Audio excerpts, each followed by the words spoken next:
제자를 사랑하시지만 동시에 되게 엄격하셨던 분이신 것 같아요. 이 교수님 하면은 눈물이죠, 눈물. 제가 많이 울었죠. 그러니까 제가 교수님한테 울면서 혼날 때 바로 옆에서 조교를 하고 있으셨어요, 임 교수님이. 맞습니다. 그래서 많이 목격을 하셔가지고. 공부를 일로 생각 안 하고 공부하는 것을 재미로 생각하시고. 제가 이제 석사 처음 들어왔을 때 선생님이 1999년에 출간하신 책이 있어요. 그거를 저한테 주시면서 앞에 이런 말을 쓰셨어요. 학문의 재미를 느끼길 바라며. 다들 공부가 즐거우시죠? 저한테 선생님은 눈을 띄워주십니다. 그러니까 공부하는 방법, 세상을 이해하는 방법, 이거를 알려주시기 위해서 부단히 노력하시는 분. 새로운 영역, 새로운 개념, 새로운 이론에 대해서 늘 도전하시는 분.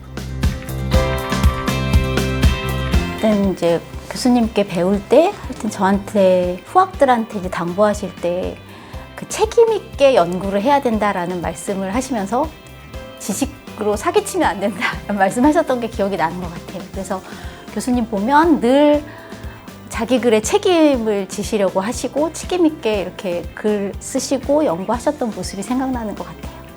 천진난만 이런 단어가 떠올라요. 그러니까 오, 책 읽고 이렇게 새로운 거 설명을 하실 때 굉장히 천진난만. 신나하시죠, 그때? 신나게 이러고 그렇죠. 맞아요.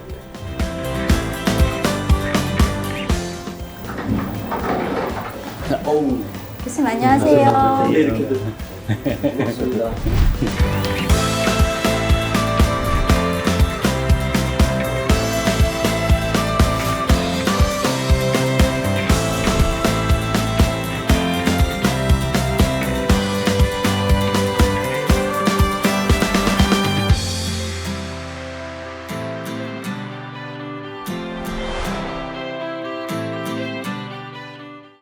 사실 선생님께서 유학 마치고 귀국하셨을 당시에 한국에는 규제라는 단어조차 생소한 그런 학문 분위기였을 것 같습니다.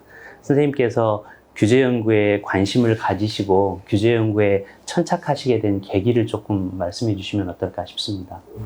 제가 행정학 공부 다 해본 적이 없이 고시에 합격을 해서 공무원 생활 한 6년쯤 하다가 유학을 가게 됐고요. 운이 좋게도 하버드에 가서 공부를 하게 됐는데 로버트 라이시라고 클린턴 정부 때 노동부 장관도 하셨던 분이 계세요. 명석하기가 뭐 그지없는 그런 분이세요. 근데 Public Policy and Business Strategy, 이거 우리말로 하면 공공정책과 기업 전략, 이런 강의 제목이었어요. 뭐 당연히 책이 없죠. 뉴욕타임스, 월스트리트 저널 이런 데서 이렇게 클립을 해가지고 그걸 복사해서 읽고 오라고 하고 이제 토론하고 하는 그런 시간인데, 그야말로 매일매일 벌어지는 일을 가지고 얘기를 하다가 보니까 처음 하는 그런 공부였고 엄청 재밌었습니다. 저도 공무원 생활 하면서 뭐 그런 규제, 지능 이런 업무를 했었는데 정책의 세계가 그런 것이라는 걸 그때 처음 깨달았어요. 유학 가서 그분 강의를 들으면서 아, 공부가 이렇게 재밌는 것이구나 라고 하는 생각을 처음 했어요. 제가 유학 갈 때만 해도 정치 경제학이란 말이 굉장히 생소했어요. 정치 경제학 그러면 마르크스나 하는 걸로 생각하고 굉장히 조심해야 할 그런 거라고 생각을 했었어요. 근데 가서 내가 공부하는 게 바로 정치 경제학이더라고요. 그래서 이제 그런 사고방식에 이제 어느 정도 이제 숙달이 됐는데, 공부 마치고 이제 88년에 서울대학교 행정대학원에 또 운이 좋게 이제 자리를 잡았는데요. 저를 뽑아놓고서는 줄 강의는 없다고 당시 조석준 원장님께서 최 교수가 알아서 하라고, 그냥 특강 과목 만들어서 하라고, 규제정책 특강 이렇게 시작을 했어요. 처음에 강의도 통상정책 특강 이렇게 해서 국내 행정학계에서 최초로 규제정책을 가르치고 통상정책을 가르치고 하는 그런 교수가 된 겁니다. 지금 생각해 보면 저한테 그게 어마어마한 행운이었다고 생각합니다. 큰 행운인데 또 때마침 6공화국 때인데 88년이니까 규제 완화 얘기들을 막 하고 있을 때예요. 그래서 규제 정책이라고 하는 걸 하나 내가 개발하면 괜찮을 것 같다. 상당히 각광을 받을 것 같다라고 하는 그런 생각이 들어서 시작을 했죠. 이제 국내에서 처음 개설하는 과목들이다 보니까 당연히 교과서가 없었고, 그래서 이제 교과서를 빨리 써야 되겠다는 그런 의욕도 생겼고, 그러니까 89, 90, 91, 92, 4년, 한 4년 동안을 계속 규제 쪽에 논문을 쓰면서 책을 동시에 진행해 나가는 그런 방식으로 해서 92년에 정부 규제론 책을 냈죠. 책을 내고 나니까 뭐 일약 전문가 취급을 해가지고 정부의 규제개혁 업무에 뭐 빠짐없이 참여하다시피 했고, 그러다 보니 더욱 더 이제 뭐 책임감도 생기고 무슨 사명감 같은 것도 생기고, 또 그쪽에 연구하고 뭐 교육하고 실무에 참여하고 하는 것이 재미있기도 하고, 그래서 그렇게 쭉 그렇게 살아온 것 같습니다. 그렇게 시작된 규제 연구가 정말 평생을 규제 연구를 해오셨는데요, 네. 교수님. 규제 연구를 하시면서 특별히 역점을 두시고자 했던 부분이 궁금하고요. 그리고 또 항상 늘 이제 행정학에서 규제 연구가 너무 중요하다 말씀 많이 해주셨는데 그 이유를 설명해 주시면 좋겠습니다. 저는 늘 그런 생각을 해요. 우리나라 교육은 너무 규범적이다. 뭔가 세상에 정답이 있는 것처럼 가르치는 것 별 의심 없이 살았는데 하버드에 가서 공부하고 하면서 학문은 이렇게 하는 것이 아니다라고 하는 그런 생각을 하게 됐고요. 이제 규제라고 하는 것이 이제 그야말로 정치 경제학적인 분석을 거치지 않고서는 우리가 그 진면목을 알기가 어렵고 또 그걸 파헤치기가 굉장히 어려운데, 정말 그런 사고가 부족하다는 걸 아주 뼈저리게 느꼈어요. 한국 사람들이 그런 생각들을 잘 못하는구나 하는 생각을 많이 했고, 그래서 제 책 정부 규제론이 원래 정부 규제와 규제 완화의 정치 경제 아닙니까? 그래서 이제 정치 경제라고 하는 것을 좀 부각을 시키는 그런 측면에서 주력을 했어요. 한 20여 년 전까지만 해도 주로 정치 경제학적인 접근, 정치 경제학적 시각의 중요성, 그리고 모든 정책 문제를 정치 경제학적인 시각에서 봐야 된다. 그래야만 우리가 그 문제를 실질적으로 올바로 다뤄 나갈 수가 있다라고 하는 그런 생각을 가지고 그거를 주지시키려고 나름대로 꽤 애를 썼어요.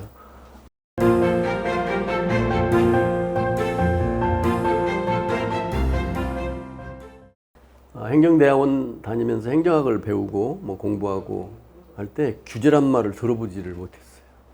공무원 생활하면서도 내가 하는 것이 규제라는 생각을 해본 적이 없어요. 그래서 이제 유학 가서 공부하면서 이런 게 규제였구나.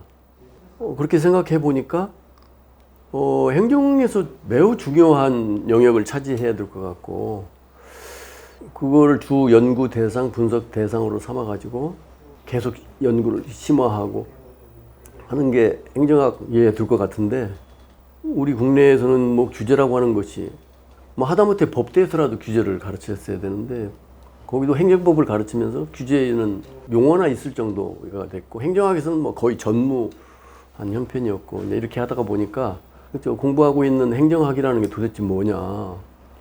이거는 예를 들면 정부 부처를 가지고 얘기를 하게 되면 총무과에서 하고 예산과에서 하는 일, 그거지 실제 실무과에서 하는 일과는 아무 상관이 없는 행정학인데 왜 그것만 가르치고 있을까. 그래서 행정학의 어떤 관리적 차원의 얘기만 하고 그것만 공부할 게 아니라 정부 하고 있는 일의 핵심, 뭐 정책이죠. 그거에 대한 연구를 하는 것이 행정학의 핵심이 돼야 되지 않나, 그런 생각을 하면서 굉장히 국내 행정학 연구 교육의 현실에 대해서 이해하기 어렵다. 나는 내가 할 길을 가고 그걸 통해서 보여주겠다. 행정학자가 저런 것도 하는 거고, 잘 보니 그것도 정말 하고 있는, 꼭 해야만 할 필요한 연구고 교육이네, 이렇게 깨닫게 되기를 바라고 살아왔죠.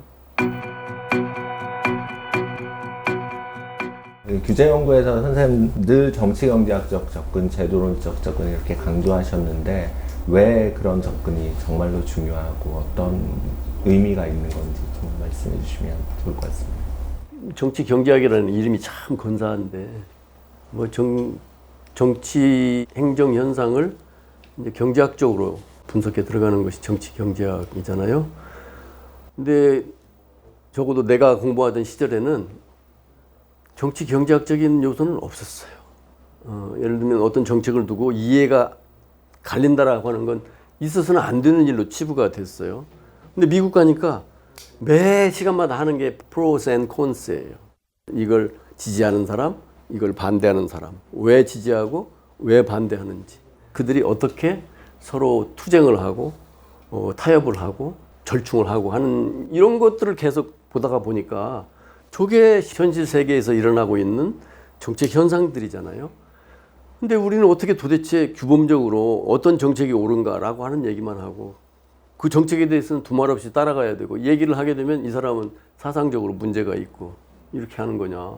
정말 빨리 고쳐야 될 그런 부분들이 아닌가 이런 생각을 많이 했어요. 그래서 이제 정치 경제란 말을 막 일부러도 많이 쓰고 이제 그랬는데 정치 경제학의 그 특징적인 접근이라고 하면 거꾸로 가는 겁니다. 정책의 효과부터 먼저 본 다음에 그걸 분석해낸 다음에 왜 이것이 누구한테는 도움이 되고 누구한테는 불리하게 영향을 미치는 이런 정책들이 왜 만들어진 거냐 이렇게 거꾸로 이제 거슬러 올라가면서 정책 과정이 여기서부터 이런 문제가 있기 때문에 이런 정책들이 생산되게 됐고 그래서 그 정책 때문에 어떤 사람들은 이익을 보고 어떤 사람은 피해를 보고 하다 하는 그런 이해관계 속에서 이제 정책을 이렇게 보는 것이 현실에서 일어나는 바로 그것이기 때문에 공부가 재밌다는 생각을 그래서 하기 시작한 거예요. 그냥 공부가 그냥 신문 보는 거하고 우리가 신문 보면서 세상을 배우는 것과 그 연구 속에서 배우는 것이 같더라고요. 그래서 이제 내가 만일 교수가 되면 나는 이렇게 가르칠 텐데 이제 그러면서 그런 생각을 했는데 어떻게 교수가 된 거죠.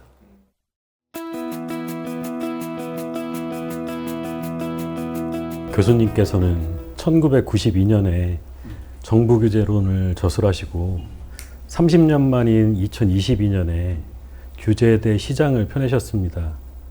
두 책의 그 성격과 내용을 설명해 주셨으면 합니다. 지금 얘기한 대로 정치경제학적 관점에서 규제 전반에 대해서 어떻게 보면 교과서적으로 처음부터 생각 자체가 내가 규제를 만들어야 되겠다는 생각을 하면서 썼기 때문에 그러나 백과사전적 그런 교재는 아니고 나름대로 주장이 담긴 그래서 이제 몇 가지 주장을 펼치는 그런 책으로 이제 쓴 게 이제 정부규제론이고요. 정부규제론 쓰고 나서 10년도 채 지나지 않아서 개정할 필요를 느꼈어요. 이걸 개정했으면 좋겠다. 그 안에 축적돼 있는 이제 논문들도 이제 있고 이제 그러니까 하면 할 것 같았는데 뭔가 미진한 것 같아서 미루고 이제 이렇게 하다가 99년에 이제 제가 샌디에고 대학에 가서 안식년을 하고 할 그 무렵, 그러니까 무역정치경제론 책을 마무리할 그 무렵에 제도론 쪽으로 많이 연구를 하고 있었어요. 정확히 얘기하면 신제도 경제학인데 그래서 그쪽으로 마구 빠져 들어갔죠. 근데 제도론 공부를 하고 나서 이제 두 가지를 이제 접합을 시키려고 하니까 정치 경제학 제도론 이게 서로 상반되는 거 아니거든요. 사실은 같은 문제의식을 가지고 있지만 정치 경제학 어떻게 보면 좀 더 거시적이라고 하면 제도론은 굉장히 미시적으로 이렇게 이제 보는 것이라서 제도론 쪽으로 책을 개정하려고 하다니 완전히 다시 쓰는 게 낫겠고 정부 규제론을 쥐기자니 너무 또 아깝고 그래가지고 어정쩡하게 오다가 결국 내가 정년 퇴직할 때까지 책 개정을 한 번도 못했지. 정년 퇴임을 하고 나서 생각하니까 그동안에 논문은 계속 써왔거든요. 규제 연구는 계속 해왔고 나름대로 깊이하고 이렇게 폭도 넓히고 이렇게 해왔기 때문에 그 논문들이 사장되는 게 너무 아까운 생각이 들었어요. 그래서 논문을 조금 손질을 하게 되면 책 한 권은 나오지 않겠나. 책이 나오게 되면 그 다음에 그 책을 보고 정부 규제로는 개정을 하든지 하겠다. 이제 이런 생각을 가지고 규제대 시장이라는 책을 시장을 알아야 규제가 보인다. 이제 이런 그 부제를 가진 그런 책을 이제 쓰게 됐죠. 근데 논문이라서 몇 개 조합하면 될 줄 알았는데 사실은 전부 다 고쳐 쓰다시피 했습니다. 아무래도 뭐 책이라는 게 일관돼야 되고 이제 이렇기 때문에 기왕에 썼던 논문들을 많이 고칠 수밖에 없었고, 그래서 비교적 어떤 그 유니티가 있는 그런 책으로 만들어낸 게 규제에 대해 시장 그 책인데요. 이건 정부 규제론이 교과서적이라고 하면 이것은 좀 더 규제 쪽을 연구에 들어가는 사람들이 기본적으로 읽고 가야 될, 제가 이런 말을 하게 되면 참 건방지기 짝이 없다고 그러실 텐데, 규제학 연구의 한국판 고전, 그걸 꿈꿨습니다. 그래서 뭐 이쪽에 관심 있는 사람들은 이걸 읽고 한번 여러분 나름대로 꽃을 한번 힘껏 활짝 한번 펴보시라, 그런 뜻을 가지고 그 책을 냈어요.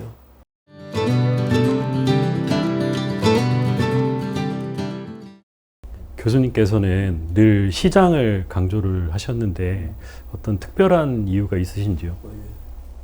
지금 생각해봐도 이상한 것은 행정학 책에 시장이 없다는 겁니다. 뭐 대구시장, 부산시장은 있죠. 그런데 시장에 대한 얘기는 완전히 빠져 있거든요. 저는 우리 행정학계 후배들한테 그런 뭐 당부 같은 말씀을 드리고 했는데, 시장을 모르고 우리가 행정학, 정책학 공부한다는 건 이건 좀 어불성설에 가깝다. 저는 그렇게 생각을 해요. 저도 공무원 생활을 했잖아요. 공무원 생활을 하면서 저도 모르게 관전빈미적인 그런 사고가 뭐 있었겠죠. 그래서 뭐 시장이라는 건 뭐 무질서하고 혼란스럽고 뭐 그거 뭐 약육 강식이고 뭐 이건 정부가 질서를 잡아주지 않으면 뭐 도대체 도와줄 수가 없는 그런 상태가 될 것이고, 이런 그런 생각을 무심코 하고 있었는데, 유학 가서 보니까 마켓이 그냥 수도 없이 튀어나오는 걸 보고 처음에는 아주 이상하게 생각을 했어요. 아니, 나는 경책 공부하러 왔는데 왜 시장 얘기를 자꾸 하느냐. 그걸 이해하는데 조금 시간이 걸렸는데 이해가 되기 시작했어요.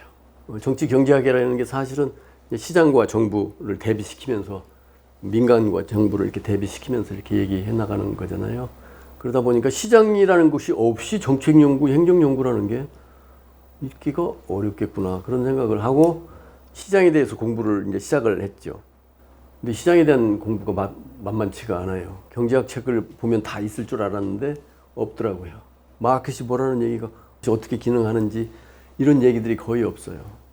그래서 저가 거의 혼자 헤매고 다녔다고 해도 과언이 아니에요. 늘 시장을 생각했습니다. 시장을 생각한다는 얘기는 정부를 생각한다는 얘기거든요. 이게 반면이기 때문에 그래서 항상 시장을 깊이 이해하려고 했고, 시장을 깊이 이해하면 할수록 정부가 하고 있는 일의 한계, 모순, 어떤 뭐 부작용과 역효과가 왜 일어나는지, 알 수밖에 없는지, 이런 것들을 깊이 이해할 수 있게 되더라고요. 그래서 계속 그렇게 시장과 정부 이렇게 공부를 해온 거죠.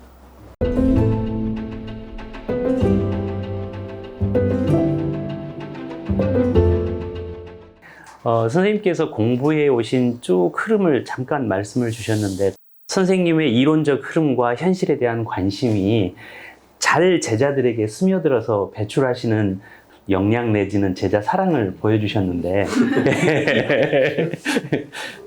지금 느끼는 것은 저희들이 공부할 때도 느꼈습니다만, 왜 행정학자들이 규제 연구에 접근하기를 이렇게 어려워하는가 라고 하는 토픽 하나 하고요. 두 번째 질문은 정부와 시장에 대해서 가장 고민하신 것의 정수는 이번 책에 들어있는 시장 실패에 대한 이야기라고 생각합니다. 그래서 그 두 가지를 조금 풀어서 말씀 주시면 어떨까 싶습니다. 규제 연구 쪽에 뛰어들기가 굉장히 어려운 것은 이게 너무 광범위해요. 행정학과 경제학만 알면 되느냐, 그게 아니고 법학, 정치학, 뭐 심지어 문화, 뭐 사회심리, 뭐 이런 것까지 다 아울러야만 규제에 대해서 뭐라고 따따붙다 할 수 있는 정도가 될 수 있거든요.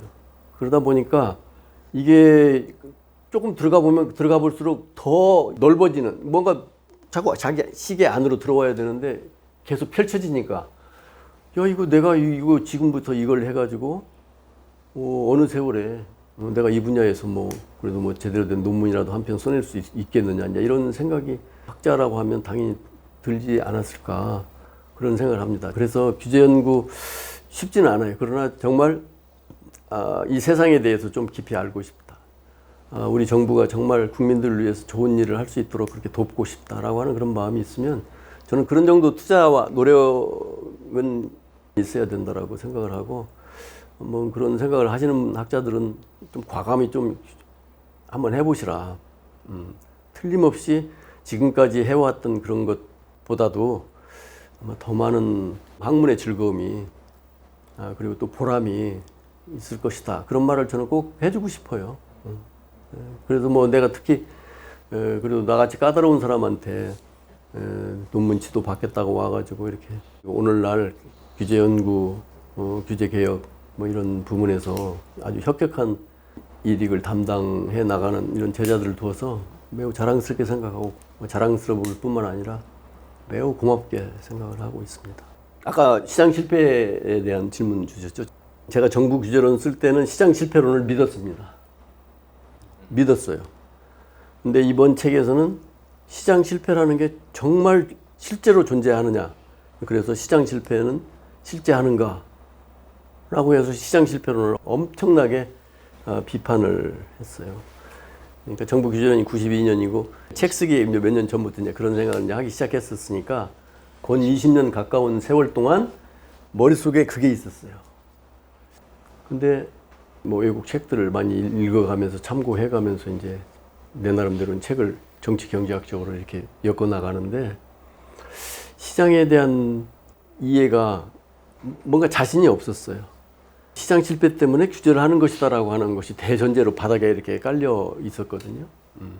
그 다음에 또 하나 마음에 걸리는 것은 아니 시장 실패를 교정하는 것이 규제라고 해놓고는 규제의 그 어떤 제약점이라든가 뭐 부작용, 역효과를 줄이려면 시장을 기구로 활용해야 된다고 얘기를 하니 이게 자체 모순에 빠진 것 같은 그런 생각이 없지 않았고, 그다음에 그거보다도 또 이제 시장 얘기를 하게 되면 우리나라 사람들은 특히 더 이 소득 분배, 부의 분배 불공평 이것과 연결지어서 자꾸 시장을 이해하려고 하잖아요.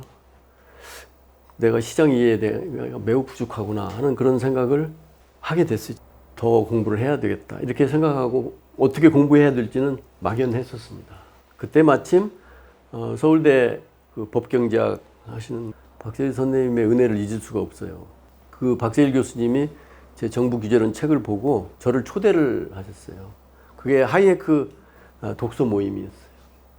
거기 가서 이제 하이에크를 만나고 하다가 보니까 내가 지금까지 이해했던 시장은 시장이 아니다라는 것 같은 그럴 정도로 정말 놀라웠습니다. 눈이 확 트이는 것 같은 그런 느낌이 있었고, 그리고 이제 하이크를 읽고 그 다음에 또 이제 뭐 관련 그쪽으로 쭉 가다가 보니까 이제 로널드 코우스를 만나게 되고, 그래서 그 두 거인들을 통해서 제가 시장 이해를 했다고 생각하고요. 그래서 이제 그쪽으로 깊이 들어가서 하다가 보니까 시장에 대한 이해가 완전히라고 하면 좀 그렇지만 많이 달라질 수밖에 없었어요. 그래서 그 부분을 어떻게 보면 우리나라에서 규제 연구나 규제 개혁에서 아주 핵심적인 부분이거든요.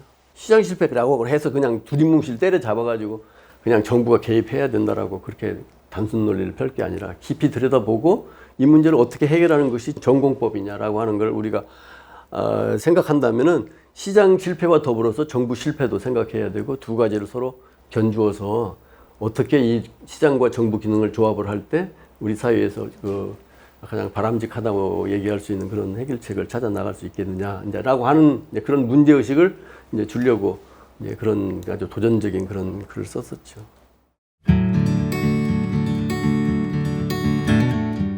그 이번 책의 또 다른 되게 발견했던 흥미로운 지점이 30년 전에는 규제를 정의하실 때 바람직한 경제사회 문제를 해결하기 위한 정부의 개입이다 이렇게 이제 그 부분이 있었는데 이번에는 바람직한 이 부분을 이제 빼셔가지고 사실은 그 정의를 새로 내리신 부분에 대해서 이제 왜 그러셨는지 의미는 어떻게 내시는지 또 중요할 것 같습니다. 예, 규제 연구를 할 때 특히 규제 개혁 실무를 다루면서 사람들이 갖고 있는 규제 개념이 굉장히 문제가 있다라는 생각을 안 할 수가 없었어요.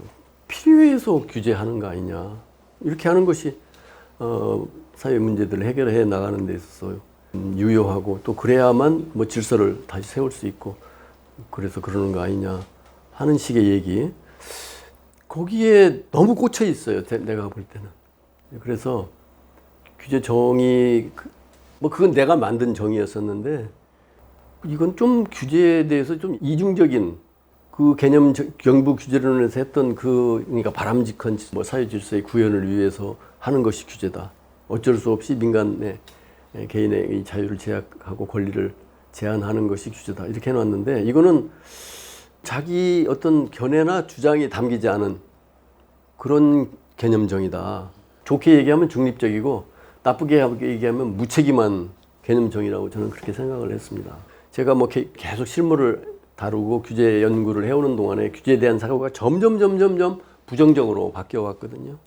이제 그러다 보니까 규제 정의도 좀 바꿔줘야 되겠다. 이제 해서 이번에는 그런 어떤 가치를 담지 않고 그냥 정부가 강제력을 사용해서 정부가 스스로 문제라고 생각하는 그런 것들을 해결하려고 하는 그런 수단이 규제다 하면서 어떤 점을 제가 이번에 많이 강조했고 또 하고자 했냐면 규제는 가설이다.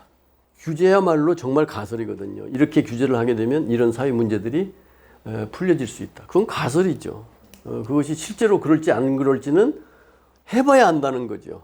실제로 그러느냐? 그렇지 않은 경우가 너무나 많다라고 하는 것을 보여주려고 굉장히 노력을 했죠.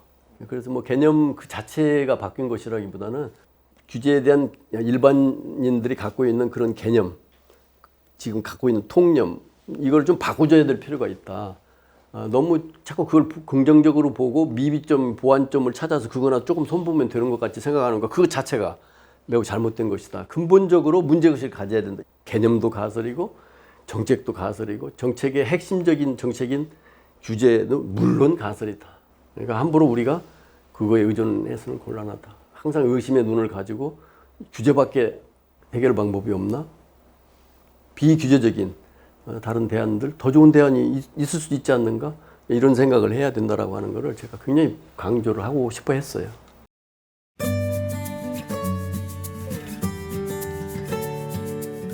쌤, 그 실무적으로도 규제개혁위원장으로도 봉사도 하시고 하셨는데 특별히 기억에 남는 의미 있는 보람이라든가 이런 게 있으신지요?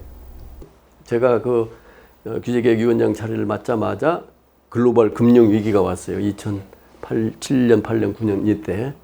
그래가지고 뭐 각국의 정부가 전부 다 그 경기 침체를 막으려고 막 정신이 없을 때고 뭐 어떻게든지 빨리 위기 극복을 해야 된다고 하면서 막 추경 예산을 편성하고 막 이럴 때인데 제가 얘기를 했어요. 공직사회가 지금 경제가 이렇게 어렵다는데 공직사회는 아무것도 할 줄을 모른다. 그냥 예산이나 늘릴 생각만 하고 앉았고 그렇다. 그건 곤란하다. 예컨대 민간 기업들은 전부 막 할인, 바겐세일하고 막 서비스를 막 더 좋게 막 해서 막 내고 이 야단들 살아남겠다고 그렇게 야단을 하는데 정부는 도대체 팔짱만 끼고 앉아가지고 말이 되느냐. 그래서 내가 이참에 한시적 규제유예라는 걸 해보려고 한다. 그리고 한시적 규제유예라는 것은 일정 기간 우리가 경제 위기를 극복할 그때까지 현재의 규제 기준을 잠정적으로 한시적으로 완화 적용해서 경제 위기 극복에 힘이 될 수 있도록 그렇게 하는 그런 제도다. 어떻게 보면 탈법적이고 초법적인데 할 수 있을 거라고 생각한다. 그 당시에 제가 같이 일하고 있던 규제개혁 실장이 굉장히 유능한 사람이었어요. 그래서 그분이 뭐 전 부처로부터 한시적으로 규제를 완화해서 경기를 살리는데 좋다고 생각되는 어떤 처방들을 찾아내라 해가지고 막 열심히 막 야근하다시피 하면서 해가지고 1000여 건을 발굴을 했어요. 대표적인 게 이제 공장의 건폐율, 용적률 이런 것들을 완화 적용하는 이런 것들을 하고 그랬는데 그 당시에 추경이 한 30조 가까이 추경을 편성해서 집행했거든요. 그래서 마이너스 성장을 가까스로 멈추게 했는데 저는 추경 예산도 꽤 작용했지만 제가 했던 한시적 규제에도 상당히 거기에 기여를 했을 것이다. 근데 그 당시 경제는 말할 수 없이 위기 상태였기 때문에 저는 그런 걸 한 거에 대해서 굉장히 보람 있게 생각을 하고 제가 이제 OECD 규제개혁 장관 회의에 갔었는데 거기 가서 제가 그걸 논문으로 만들어서 발표를 했습니다. 다들 입이 쫙 벌어져요. 이건 초법적이라는 거예요. 어떻게 법이 있는데 법을 완화 적용을 하는 그걸 하려면 법을 고쳐야지 어떻게 법을 안 고친 채로 놔두고 무슨 한시적 유예라고 해서 Temporary Regulatory Relief에서 TRR 해가지고 멋있게 이름도 지어가지고 가서 발표를 하니까 다들 깜짝 놀라는 거예요. 그래서 그런 걸 했었고요. 그래서 그것이 지금도 논문으로 남아 있습니다. OECD 자료로 해서.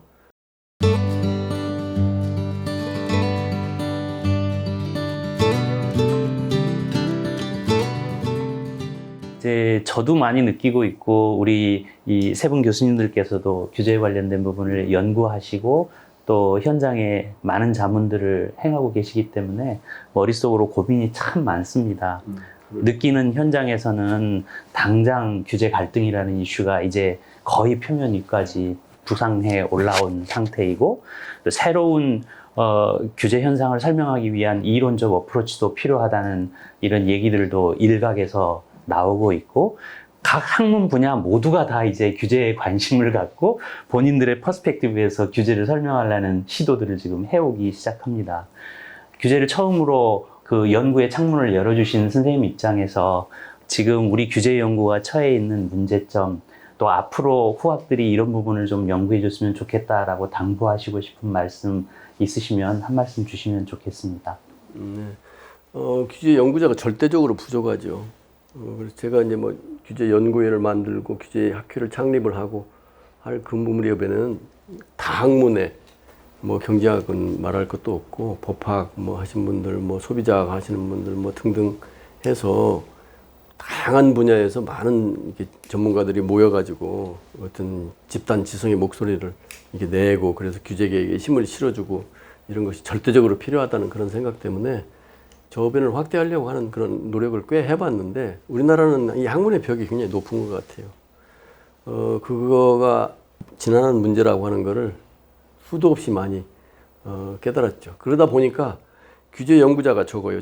뭐 정부가 하는 일에 저는 한 7, 80%가 규제라고 저는 보거든요. 그렇다고 한다면 정부에 대한 연구 그러면 거의 규제에 대한 연구와 재정과 더불어서 많아야 되는데 예를 들면 재정학 쪽에 연구하시는 분 꽤 많다고 제가 생각이 돼요. 그러나 규제 연구자는 정말 한 줌밖에 되지 않아요. 그래서 저는 그걸 늘 안타깝게 생각하고 우리 행정학 하시는 분들이 조금만 이쪽에 관심을 가지고 보면 자기가 지금까지 해왔던 연구하고 접합시켜서 규제 개혁 쪽에 아니면 우리나라 제도의 선진화 쪽에 기여할 수 있는 그런 여지가 얼마든지 많다. 행정에서 가장 중요한 것은 정부와 민간과 시장의 역할을 그 분담 체계를 잘 정립하는 거라고 저는 생각을 하고 저는 그것이 규제 개혁이라고 얘기를 하고 있거든요. 시대가 바뀌고 기술이 바뀌고 사람들의 인식과 태도가 바뀌면 정부, 민간, 시장의 역할 분담 체계 혹은 책임 분담 체계가 바뀌는 게 당연해요. 그런데 우리는 지금 시대에 뒤떨어진 그런 역할 분담 체계를 가지고 지금 엄청나게 새로운 그런 과제들이 닥쳐오고 있음에도 불구하고 옛날 방식으로 하거든요. 그게 문제라서 조금만 시각을 좀 규제에 관심을 가지고 규제 문제를 보게 되면 내가 이거 못할 이유가 없네라고 나는 많은 학자들이 생각할 수 있을 것 같아요. 조금만 노력을 더 하면. 그래서 그렇게 해주시길 굉장히 이제 바라고요. 지금 정말 한 줌밖에 안 되는 우리 사랑하는 제자들을 포함해서 이 규제 연구 쪽에 이렇게 애써주시는 분들에 대해서 어마어마하게 감사하게 생각하고 동지애를 느낍니다.